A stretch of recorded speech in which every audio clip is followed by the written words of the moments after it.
Bonjour à tous et bienvenue dans une nouvelle vidéo. Je vais faire mon petit book haul du mois de mai. Oui, vous êtes bien sur mes vidéos, on vit toujours dans le passé, c'est très bien. Alors on va commencer tout de suite. Ah ouais, d'abord, juste dire que pendant le mois de mai, je sais pas ce qui m'a pris, mais j'ai acheté quasi que des bouquins pour gosses en fait.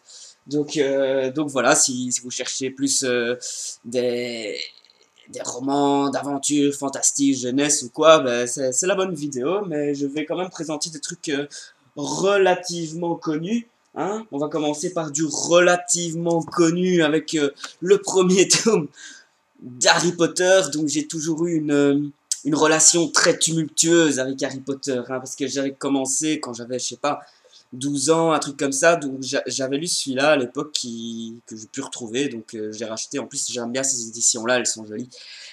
Et j'avais beaucoup aimé à l'époque, puis quelques années plus tard, j'avais lu le deuxième, et puis je l'avais pas trouvé si exceptionnel que ça. Puis j'ai vu les films et j'avais bien aimé. Donc voilà, j'ai jamais été vraiment fan et j'aimerais aujourd'hui me refaire toute la série pour me faire un vrai avis sur Harry Potter. Parce que voilà, il m'a pas encore séduit complètement, quoi. Donc je vais bientôt tester. Ouais, j'avalais un petit peu. J'ai je vais bientôt tester la série Harry Potter. Ben oui, il est jamais trop tard, hein. Alors ensuite, Fablehaven. Je sais pas pourquoi j'ai dit ça comme ça. Fablehaven, le sanctuaire secret. Euh, euh, bah, ça raconte. Je comprends pas très bien ce que ça raconte. Apparemment, ça se passe dans un monde magique. Il y a deux enfants qui vont essayer de sauver ce monde magique. Mais je sais pas si les enfants proviennent du monde réel ou s'ils sont déjà dans le monde magique. Donc, on n'en sait pas trop. Mais je trouvais la couverture assez sympa. C'est vraiment le type de couverture comme ça que j'aurais aimé avoir quand j'étais gamin et tout, mais sauf que quand moi j'étais gosse, ben, il y en avait beaucoup moins des livres comme ça. Alors ensuite, les deux premiers tomes des secrets de l'immortel Nicolas Flamel. Donc l'alchimiste et le magicien, ben là c'est encore pire parce qu'il raconte vraiment rien sur la quatrième de couverture, un manuscrit ancien a disparu, une terrible prophétie menace toujours l'humanité, le monde court à sa perte.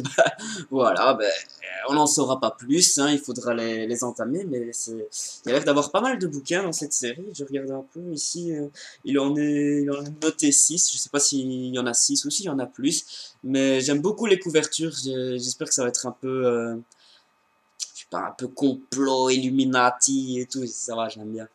Donc voilà. Ensuite, ça me faisait envie et tout, ça a l'air encore plus jeunesse, les Oxapolloc, les deux premiers tomes, je vais mettre comme ça c'est drôle. Euh, voilà, c'est l'histoire d'une petite fille qui arrive au lycée, et apparemment elle a au lycée ou au collège, je ne sais plus, enfin bref, et apparemment elle a des pouvoirs magiques, et elle va voyager entre deux mondes. Donc ça je kiffe, et elle va essayer de sauver un monde, et puis en même temps gérer sa vie à l'école et tout, et voilà. Ça j'aime beaucoup ce genre de truc, et surtout si c'est pour gosses, j'ai vraiment envie de ça, surtout pour septembre, octobre, un peu l'automne, un peu des trucs magiques, un peu des trucs pour gosses, j'aime beaucoup. À l'approche d'Halloween, quoi. Ensuite, là, ça fait genre un an que je devais l'acheter. Le tome 4 de l'épouvanteur, le combat de l'épouvanteur, qui est un peu plus gros que les autres, apparemment. Et voilà, je vais enfin pouvoir continuer cette série que j'avais un peu mis sur le côté, bon, malgré le fait que j'ai adoré les trois premiers tomes. Voilà, je vais enfin pouvoir continuer. Je me demande même si je vais pas reprendre les trois premiers pour enchaîner sur celui-là, parce que voilà, j'aime bien. J'ai pas envie d'avoir l'impression d'avoir oublié des trucs de ce qui s'est passé avant, surtout s'il y a un fil rouge dans la série, quoi. Voilà, je suis très impatient de le lire. Ensuite, le tome 4 de Gone qui est sorti il y a quelques mois. J'avais eu le premier, j'avais adoré, puis je l'avais mis un peu sur le côté. Enfin, j'avais mis un peu cette série sur le côté. J'ai du mal à trouver mes mots aujourd'hui, c'est pas évident. Euh, Parce que il en sort que un par an, donc je sais que tout est sorti en grand format, mais moi je les prends en petit parce que voilà, je peux pas tout prendre en gros format non plus, ça coûte cher. Et, et voilà, j'ai pas.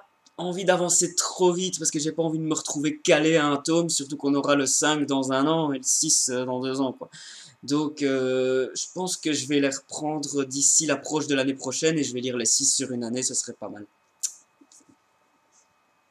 Ensuite, voilà, je pense que c'est fini pour livre jeunesse. Enfin, peut-être celui-ci, le 3e tome de Ruin. De... Enfin, je sais pas, le premier c'était Partial, puis après... Je sais plus. Oh, je ne vois même pas d'ici. C'était Partial. Je sais pas c'est quoi le nom de la série, pourquoi ils le notent pas? Ils le mettent pas, hein? Non, c'est juste que c'est... Voilà, il y avait Partial, Fragment, mais il n'y a pas de nom de série. Donc voilà, c'est le tome 3 de... Le tome 3. C'est le tome 3 de la trilogie de Dan Wells, donc j'ai toujours pas lu les 2 premiers, mais je pense enchaîner les 3 directs dès que j'aurai fini Divergent, ce sera ma prochaine trilogie un peu dystopique comme ça, je pense que c'est dystopique, hein, ouais, on va dire ouais. On va dire ouais tant qu'on les a pas lus, quoi. Je serai plus précis quand je les aurai lus. En tout cas, j'adore les couvertures de... Déjà les 2 premières, les couvertures sont vraiment belles. Et là aussi la 3e, j'aime bien les trucs de dos et tout, c'est... Face au destin, face au dernier obstacle, tu vois, un truc de dingue.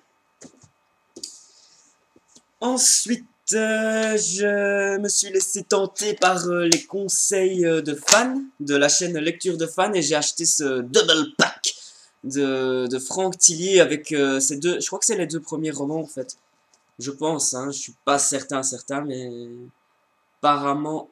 Non, c'est pas vraiment les 2 premiers, mais c'est dans les premiers. Donc c'est un double pack Train d'enfer pour Ange Rouge et Deuil de miel. Et je voulais le lire cet été, mais je suis déjà full cet été, donc voilà, je vais voir ce que je peux faire. Mais en tout cas, je suis très impatient de les lire, surtout qu'on m'en a dit beaucoup de bien. Et ensuite, j'ai acheté donc Conversion de Catherine Rowe, que j'ai déjà lu. Et les nouvelles ne sont pas bonnes du tout, mais ça, j'en parlerai dans un prochain update lecture, parce que peut-être pas vous le conseiller tout de suite, celui-là.